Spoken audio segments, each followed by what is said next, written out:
Hi aspirants, டெய்லியும் news பேப்பரை படிக்கணும்னு வருத்தப்படாதீங்க. இனிமேட்டு டெய்லியும் Dinamani news paper exam point of வியூவில் கொடுத்துருவேன். இது ஒரு 5 நிமிஷம் 10 நிமிஷம் தான் நீங்கள் நியூஸ் பேப்பர் படித்து எக்ஸாம் பாயிண்ட் ஆஃப் வியூவில் முடிச்சிருவீங்க. ஸோ வாங்க இன்னைக்கு என்னென்ன எக்ஸாம் பாயிண்ட் ஆஃப் வியூவில் பாயிண்ட்ஸ்லாம் பேப்பரில் இருக்குது அப்படின்னு சொல்லிட்டு பார்ப்போம். இன்றைக்கி என்ன அப்படின்னா, மிகப்பெரிய ஒரு என்ஜாய் யாருக்கு அப்படின்னு பார்த்தீங்கன்னா இந்தியாவுக்கு, இந்திய மக்களுக்கு. அண்டர்-19 வேர்ல்டு கப், அண்டர்-19 வேர்ல்டு கப்பில் இந்தியா வந்து உலகக்கோப்பை சாம்பியன் சொல்லுவாங்க, உலகக்கோப்பை. அதில் அண்டர்-19, அதாவது அண்டர்-19 ஏஜுக்குள்ளே கப் அடிச்சிருக்கிறோம். ஸோ இதுதான் எங்கே அப்படின்னா ஜிம்பாப்வேல இந்த போட்டி நடந்திருக்கு. யாருக்கு எகென்ஸ்டாக நடந்தது அப்படின்னு பார்த்தீங்கன்னா இந்தியாவுக்கும் இங்கிலாந்துக்கும். இங்கிலாந்தை வீழ்த்தி 6வது முறையாக நம்ம உலக சாம்பியன் போட்டி வின் பண்ணியிருக்கிறோம். ஸோ இது எங்கே நடந்தது அப்படின்னு சொல்லிட்டு கேட்பாங்க. எக்ஸாம் பாயிண்ட் ஆஃப் வியூவில் தானே நம்ம பார்க்கணும். ஜிம்பாப்வேல நடந்தது அப்படின்னு சொல்லிட்டு போட்டுடணும். அது மட்டும் இல்லாமல் 6வது முறை எந்தெந்த வருஷங்களாம் இருந்தது அப்படின்னு சொல்லிட்டு அதையும் பார்க்கணும். அதுக்கப்புறம் நம்ம எத்தனை வித்தியாசத்தில் ரன் அடிச்சிருக்கோம் அப்படின்னு சொல்லிட்டு ட்ரிக்கியாக கேட்கணும்னா 100 ரன் வித்தியாசத்தில் ஜெயிச்சிருக்கோம். அதோட 175 ரன் விளாசிருக்காரு. யார் அப்படின்னா வைபவ் சூரியவன்ஷி, பீகாரை சேர்ந்தவர். இதுதான் எக்ஸாம் பாயிண்ட் ஆஃப் வியூவில் பார்க்கணும். ஜிம்பாப்வேல எந்த இடத்துல அப்படின்னு சொல்லிட்டு கேட்பாங்க. ஸோ இது வந்து புலாவாயோ ஸ்டேடியம். ஸோ இது எழுதிக்கிங்க, சின்ன சின்ன இதுதான்.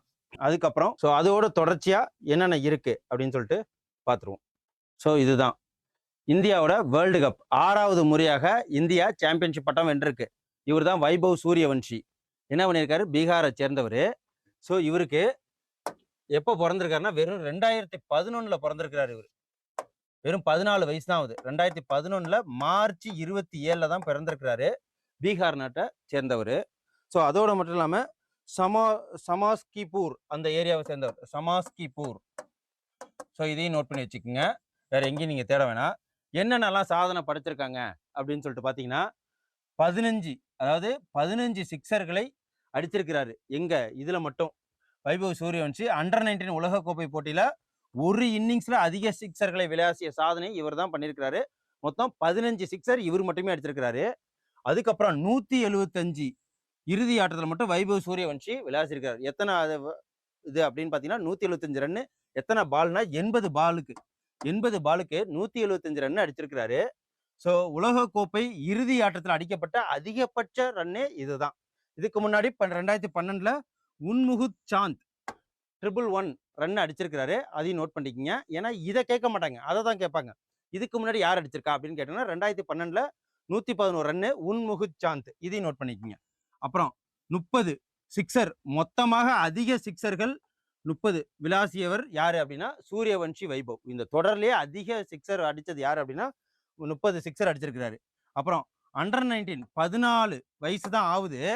14 வயசுல அண்டர்-19 உலக வேர்ல்டு கப்ல அதிக ரன் அடிச்சு உலக சாதனையும் பண்ணியிருக்கிறாரு. ஸோ அதோட மட்டும் இல்லாம இந்த போட்டியில 6 முறை நம்ம வின் பண்ணியிருக்கோம் இல்லையா. எந்தெந்த வருஷம் நமக்கு தெரியணும். எந்தெந்த வருஷம் அப்படின்னு பார்த்தீங்கன்னா 2000, 2008, 2012, 2018, 2022, இப்போ 2026.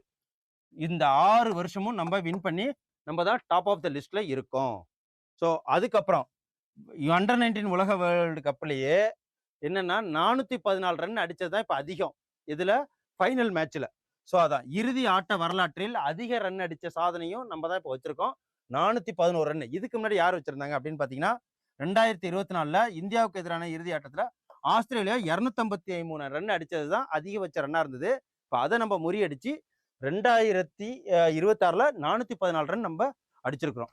ஸோ மொத்தம் எத்தனை சாதனைகள்னு பார்த்துங்க, 5 சாதனைகள். ஸோ இந்த ஒரு பர்சன் மட்டுமே கிட்டத்தட்ட 3 சாதனை வச்சிருக்கிறாரு. இந்தியா வந்து 6வது முறை ஹோலிஸ்டிக் டீமா. அதுக்கப்புறம் 414 ரன் அதிக சாதனை. இப்போ இந்த டீமோட கேப்டன் யாருன்னு நமக்கு தெரியணும். ஓகே, அது தெரியாம எப்படி இருக்க முடியும். இந்த டீமோட கேப்டன் ஆயுஷ் மாத்ரே. ஆயுஷ்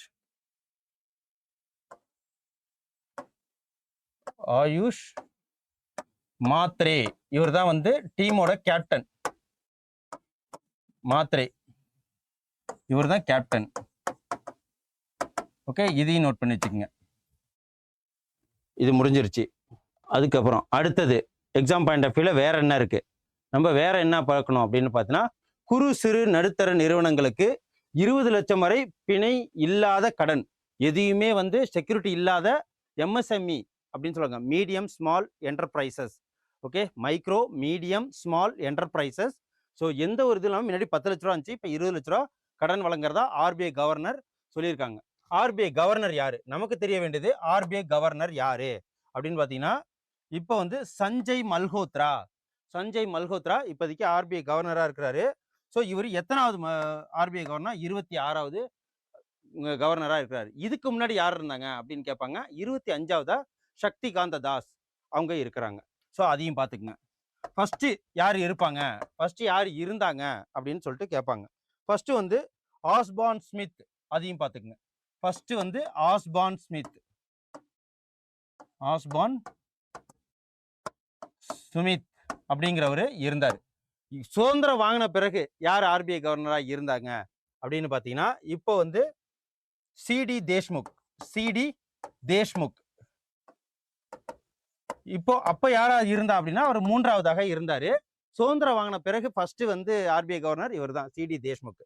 நம்ம இதுக்கு அப்புறம் கேட்க வேண்டியது என்ன அப்படின்னா, ஆர்பிஐ என்ன ரோல் பண்ணுது, மானிட்டரி பாலிசியை வந்து ரோல் பண்ணுது. இவங்க என்னென்ன பண்ணுவாங்க, reverse repo rate, repo rate இதெல்லாம் கொடுப்பாங்க. ரெப்போ ரேட் அப்படின்னா என்ன அப்படின்னா, பேங்க்குக்கு கடன் கொடுக்கறது. இப்போ கமர்ஷியல் பேங்க்லாம் இருக்கு இல்லையா, எஸ்பிஐ, அதுக்கப்புறம் வந்து ஆர்பிஐ வந்து சென்ட்ரல் பேங்க். ஸோ எஸ்பிஐ, அதுக்கப்புறம் ஹெச்டிஎஃப்சி, அதுக்கப்புறம் இந்தியன் ஓவர்சீஸ் பேங்க்கு, இவங்களுக்கெல்லாம் வந்து இந்த மாதிரி நேஷனலைஸ்டு பேங்க்குக்கு இவங்க என்ன பண்ணுவாங்க, கடன் கொடுப்பாங்க. எத்தனை வட்டி விகிதத்தில் இருக்கு அப்படின்னு சொல்லிட்டு சொல்லியிருக்காங்கன்னா 5.25%. இதை மாற்றவே இல்லை. அதுக்கப்புறம் ரிவர்ஸ் ரெப்போ ரேட்டு. இப்போ இன்ஃப்ளேஷன் அதிகமாக இருக்கு, பணப்புழக்கம் அதிகமாக இருக்கு, பணத்தை நம்ம ஷ்ரிங்க் பண்ணணும், அதாவது பணப்புழக்கத்தை கம்மி பண்ணணும் அப்படின்னா இவங்க என்ன பண்ணுவாங்க அப்படின்னா, ரிவர்ஸ் ரெப்போ ரேட்டு பேங்க்கு கிட்டேருந்து இவங்க கடன் வாங்குவாங்க. அது எவ்வளோ இருக்கு அப்படின்னு பார்த்தீங்கன்னா, reverse repo rate, reverse repo rate. So இது வந்து 3.35%. இப்போ புரியுதா உங்களுக்கு? இவங்க ஆர்பிஐ பேங்க்குக்கு கடன் கொடுக்குது எவ்வளோ, 5.25. பேங்க் நமக்கு கடன் கொடுக்குது எவ்வளோ கொடுக்குதுன்னா 7%, 8% கொடுக்குறாங்க. இவங்க பணத்தை புழக்கத்தை வந்து வாங்கி வச்சுக்கணும் அப்படின்னா, அதிக புழக்கத்தில் இருந்ததுன்னா இன்ஃப்ளேஷன் உண்டாயிடும், பொருட்கள் விலைலாம் அதிகமாயிடும். ஸோ அந்த இதை வாங்கணுங்கிறதுக்காக அவங்கள்ட்ட கம்மி விலைக்கு இவங்க எடுத்துப்பாங்க. இது ரிவர்ஸ் ரெப்போ ரேட்டு. ஸோ 3.35. இப்போ ரிவர்ஸ் ரெப்போ ரேட்டோட முக்கியத்துவம் தெரிஞ்சிச்சிங்களா? அவ்வளோதான். ஸோ வேற ஒன்றும் இல்லை. அதுக்கப்புறம் இந்த வருஷத்துக்கு நமக்கு பொருளாதார வளர்ச்சி எந்த அளவுக்கு இருக்கு, இது எக்ஸாம் பாயிண்ட் ஆஃப் வியூல ரொம்ப முக்கியம். பொருளாதார வளர்ச்சி எவ்வளோ இருக்கு அப்படின்னா 7.4%. 7.4% பொருளாதார வளர்ச்சி இருக்கு. எவ்வளோ வந்து இன்ஃப்ளேஷன்ஸ் இருக்கு, பணவீக்கம் வந்து 4% வைத்திருக்க ஆர்பிஐ இலக்கு வச்சிருக்கு. ஆனால் அவங்க எவ்வளோ இதில் வச்சிருக்காங்க அப்படின்னா 2.2%. 2% தான் பணவீக்கத்தை கட்டுக்குள்ள வச்சிருக்கிறாங்க. ஸோ இதையும் கேள்வி கேட்பாங்க. அதுக்கப்புறம் இது என்னன்னு தெரியுதுன்னா, பேலிஸ்டிக் மிசைல். பேலிஸ்டிக் மிசைல்ஸு, அக்னி பேலிஸ்டிக் மிசைல்.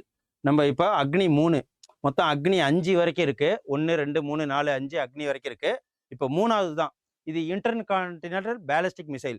கண்டம் விட்டு கண்டம் தாண்டி அழிக்கக்கூடிய பேலிஸ்டிக் மிசைல், அதாவது போர் இது. இந்த இதை வந்து அக்னி 3 இந்த பேலிஸ்டிக் மிசைல் ஏவுகணை சோதனை பண்ணியிருக்காங்க. அது வெற்றி கண்டிருக்கு.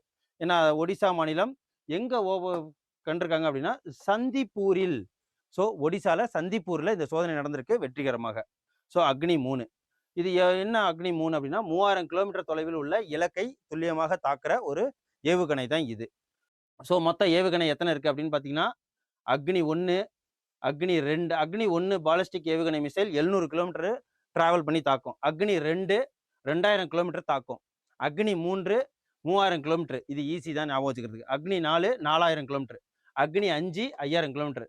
நம்ம ஞாபகம் வச்சுக்க வேண்டியது அக்னி 1 மட்டும் தான் கேட்பாங்க. ஏன்னா அது 700, 1000 கிலோமீட்டர் இருந்தால் ஈஸியாக ஞாபகம் வச்சுக்கலாம். அக்னி 1 700 கிலோமீட்டர் தான் டிராவல் பண்ணும். ஸோ இதை மட்டும் ஞாபகம் வச்சுக்கோங்க. ஸோ எத்தனை கிலோ, 48,300 கிலோ எடை கொண்டது. ஸோ இவ்வளோ தான் எக்ஸாம் இன்டர்வியூவில் பார்க்கணும். அதுக்கப்புறம் இது என்னன்னா, ரிபப்ளிக் டே அப்போ அவங்க வந்து காட்சிக்கு படுத்தியிருந்த அந்த ஊர்திகள்லாம் இருக்கு இல்லைங்களா, ஒவ்வொரு டிபார்ட்மெண்ட்ஸும் அவங்கள காட்சிப்படுத்தியிருப்பாங்க. அதில் இந்த வாட்டி யார் ப்ரைஸ் வாங்கியிருக்காங்க அப்படின்னு பார்த்தீங்கன்னா, இந்து அறநிலைத்துறை சார்பில் ஃபர்ஸ்ட் ப்ரைஸும், விளையாட்டுத்துறை 2வது ப்ரைஸாக வாங்கியிருக்காங்க. அதுதான் இது. ஸோ குடியரசு தினத்தையொட்டி தமிழக அரசுல நடைபெற்ற அணிவகுப்பு அணிவகுப்புல இந்த இது வந்து அணிவகுத்திருப்பாங்க. அவங்க என்னென்னலாம் சாதனைகள் பண்ணியிருக்காங்க, என்னென்னலாம் ப்ரெடிக்ட் பண்ற மாரி, அந்த அணிவகுப்புல அறநிலைத்துறை அலங்கார ஊர்தி முதல் பரிசு வென்றிருக்கு. ஓகே. அதுக்கப்புறம் 2ஆம் பரிசு யார் வாங்கியிருக்காங்கன்னு கேட்பாங்க. இளைஞர் நலன் மற்றும் விளையாட்டுத்துறை மேம்பாட்டு சார்புல அவங்க வாங்கியிருக்கிறாங்க. 3வது இது காவல்துறை. காவல்துறைக்கான கேடயத்தை உள்துறை கூடுதல் தலைமைச் செயலர் தீரஜ்குமார் வாங்கியிருக்காரு. அந்த உள்துறை அமைச்சர்லாம் தேவையில்ல. ஃபர்ஸ்ட், செகண்ட், தேர்ட் யார் வாங்கியிருக்காங்க அப்படின்னு பார்த்தீங்கன்னா, ஃபர்ஸ்ட் அறநிலைத்துறை, 2வது விளையாட்டு நலன்துறை, 3வது காவல்துறை. இது மட்டும் தெரிஞ்சா போதும். அப்புறம் மாணவர்கள் இந்த ஃபங்க்ஷன் என்ன அப்படின்னா, பரீட்சா பே சர்ச்சா. நமக்கு எப்படி கொஸ்டின்ஸ் கேட்கலாம் அப்படின்னா, பரீட்சா பே சர்ச்சா எப்போ ஆரம்பிக்கப்பட்டது? இப்போ அது எத்தனாவது வருஷம் ஆரம்பிக்கப்பட்டிருக்கு? இப்படிதான் கேட்கலாம். பரீட்சா பே சர்ச்சா எப்போ ஆரம்பிக்கப்பட்டிருக்குன்னா 2014 அது பரீட்சா பே சர்ச்சா பண்றது தான். ஸ்கூல் குழந்தைகளுக்காக மோட்டிவேஷனல் ஸ்பீச் கொடுப்பாங்க. 2023ல கல்விசார் நிகழ்ச்சியாக உருவெடுத்திருக்கு பரீட்சா பே சர்ச்சா. இதுல மோடி அவர்கள் மோட்டிவேஷனல் ஸ்பீச் கொடுப்பாங்க. 38.8 லட்சமாக இருந்த இந்த எண்ணிக்கை இணையவழி ஒரு இன்டராக்ஷன் தான். 2025ல 4.5 கோடிக்கு பேர் இதை பார்த்துருக்காங்க. ஸோ இது ஒரு சாதனை பண்ணியிருக்காங்க அப்படின்னு சொல்லிட்டு சொல்றாங்க. இவ்வளவுதான் இது. அதுக்கப்புறம் டிஜிட்டல் கார்டு, எப்படி ஆதார் கார்டு மாதிரி டிஜிட்டல் கார்டு அனைத்து விவசாயிகளுக்கும் வழங்க போறாங்க. ஸோ அதுதான் யார் வந்து சொல்லியிருக்காங்க, அறிவிச்சிருக்காங்கன்னா, மத்திய வேளாண் துறை அமைச்சர் சிவராஜ் சிங் அவங்க வந்து அறிவிச்சிருக்காங்க. சிவராஜ் சிங் சௌகான் அறிவிச்சிருக்காங்க. இப்போதைக்கு 19 மாநிலங்களில் கொடுத்துருக்காங்க. என்னன்னா டிஜிட்டல் கார்டு, எண்ம கார்டுன்னு சொல்லுவாங்க. டிஜிட்டல் கார்டு எத்தனை பேர் விவசாயி இருக்காங்கன்னா 8.48 கோடி விவசாயிகளுக்கு டிஜிட்டல் அடையாள அட்டை வழங்கப்பட ரெடியாகி இருக்கிறாங்க. அதுக்கப்புறம் எக்கனாமிக்ஸ் நியூஸ், இதை நம்ம பார்க்கணும். இப்போ நிறைய வந்து யூஏயோட நம்ம ஒப்பந்தம் பண்ணியிருக்கிறோம். ஓகேவா? மெமரண்டம் ஆஃப் அண்டர்ஸ்டாண்டிங் மூலமா ட்ரேடு ஒப்பந்தம் பண்ணியிருக்கோம். அதுக்கப்புறம் வந்து யூரோப்பியன் யூனியன்லேருந்து நம்ம ஃப்ரீ ட்ரேட் அக்ரிமெண்ட் சைன் பண்ணியிருக்கோம். இப்போ நம்ம சைன் ஆக போகுது அமெரிக்காவுக்கும் இந்தியாவுக்கும். என்னன்னா 18%, 50%, 25% குறைச்சி 18% நமக்கு வந்து பொருளை இறக்குமதி செஞ்சுக்கலாம், ஏற்றுமதி செய்யலாம் அப்படின்னு சொல்லிட்டு கொடுக்க போறாங்க. ஸோ இதுதான். அதே மாதிரி சீன பொருள்கள் இறக்குமதியை நம்ம வெகுவாக குறைச்சிட்டு வர்றோம் அப்படின்னு சொல்லிட்டு இந்த புள்ளி விவரம் சொல்லுது. எவ்வளோ அப்படின்னா 2024-25ல என்னென்னலாம் அவங்கள்ட்டேருந்து ஃபர்ஸ்ட் இறக்குமதி செய்யணும்னு தெரியணும். உரங்கள், ரசாயனங்கள், இரும்பு மற்றும் எஃகு, இந்த பொருளை நம்ம கணிசமாக குறைச்சிருக்கோம். எப்போ குறைந்ததாக மத்திய வர்த்தகத்துறை ஜிதின் பிரசாத் இதை வெளியிட்டிருக்கிறாரு. ஸோ இதையும் பார்த்துங்க. 2014-15ல் 48,650 கோடிக்கு கைபேசிகள், அதாவது மொபைலை இறக்குமதி செஞ்சோம். அதே பாருங்க 2024-25ல் 3,710 கோடி தான். 48,650 எங்க இருக்கு, 3,710 எங்க இருக்கு. அதோட மட்டும் இல்லாம நம்ம 2014-15ல் கைபேசிகள் ஏற்றுமதி செஞ்சது, ஓகே, இம்போர்ட் அண்ட் எக்ஸ்போர்ட் பண்ணது 1,566 கோடிக்கு தான். அதே இது 2024 2.5 லட்சம் கோடிக்கு நம்ம எக்ஸ்போர்ட் பண்ணிக்கிட்டு இருக்கோம். ஸோ இதை பார்த்துக்கலாம். 2005ல் உரங்கள் மட்டுமே 61.4% நம்ம இறக்குமதி பண்ணியிருக்கிறோம். ரசாயனங்கள் ஸோ அது வந்து 17.7%. அப்புறம் இரும்பு வந்து 10.3%. மொத்தம் நம்ம எல்லாத்தையுமே வந்து கணிசமாக குறைச்சிட்டு வரோம். அதுதான் இதில் சொல்றாங்க. ஸோ விளையாட்டு இதில் பார்ப்போம். இதை நம்ம பார்த்தாச்சு. அதுக்கப்புறம் ஒரே நாளில் இந்தியாவுக்கு 5 தங்கம். எதில் அப்படின்னா ரைஃபிள் சுடுதல்ல யார் யார் வாங்கியிருக்காங்க, மொத்தம் எத்தனை தங்கம் வாங்கியிருக்கோம் அப்படின்னு பார்த்தீங்கன்னா, 10 மீட்டர் ஏர் ரைஃபிள் அந்த சுடுறதுல மொத்தம் 8 பதக்கங்கள் நம்ம வாங்கியிருக்கோம். இதில் 5 வந்து தங்கம், 2 வெள்ளி, 1 வெண்கலம். எங்கன்னா ஆசிய துப்பாக்கி சுடுதல் சாம்பியன்ஷிப் போட்டியில் 3வது நாளான வெள்ளிக்கிழமை மட்டும் நம்ம 8 பதக்கங்களை வென்றிருக்கோம். அதான் இது. ஸோ T20 உலகக்கோப்பை, இப்போ அண்டர்-19 உலகக்கோப்பை முடிச்சுட்டு T20 உலகக்கோப்பை எப்போ நடக்க போகுது அப்படின்னா February 7 அன்னைக்கு தொடங்க போகிறாங்க. ஸோ இதுதான். இது எப்போ வரைக்கும் நடக்கும் அப்படின்னு பார்த்தீங்கன்னா March 8ஆம் தேதி வரைக்கும், நேஷனல் உமன்ஸ் டே வரைக்கும் நடக்கும். அதுக்கப்புறம் இந்த விருது பார்ப்போம். நடிகை MN ராஜம், இயக்குனர் SP முத்துராமனுக்கு, அதாவது மறைந்த சிஎம், முன்னாள் சிஎம் கலைஞர் பெயர்ல, அதாவது கலைஞர் நினைவு கலைத்துறை வித்தகர் விருது, கலைத்துறையில வித்தகர் விருது கலைஞர் பேர்ல கொடுக்குறாங்க. இது எப்பயிலேருந்தா 2022லேருந்து.